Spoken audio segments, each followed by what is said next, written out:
Hi, my name is Vinayak Burman. I run a very interesting law firm called Vertices Partners. And one of the interesting part about running a services entrepreneurship is the capital that we deal with is human capital.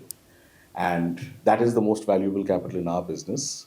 And I came with that mindset to say that, okay, चलो आके देखते हैं यार यहाँ नया क्या होगा कुछ interesting और पता चलेगा कि नहीं or is it just going to be the usual, you know, crop and the usual norm of how things just go across and flow.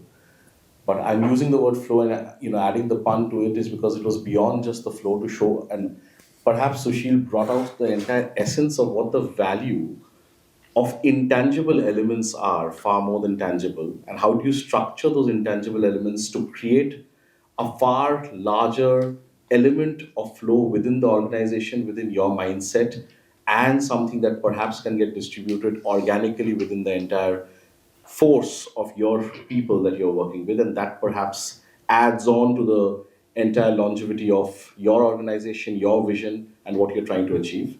So I think a Saturday well spent, and something that I definitely would recommend to a whole bunch of founders to try and understand and come and attend, because you will go back 1%, 1 degree, one millimeter or some kind of quantum of whatever you want to factor in as your measuring meters, but you'll go back a little better, a little more complete, a little more knowledgeable than what you came in here for. So definitely something that you should try and attend whenever you can. So all the best to Susheel and his team. I think they're doing a fantastic job with a very large and a very noble aspect in mind. And this is not commercial at all in my mindset. So from a testimonial perspective, I would say I'm glad to be giving this. It's a very well spent Saturday, which I can talk on behalf of myself and also a whole bunch of other attendees as well. Thank you very much.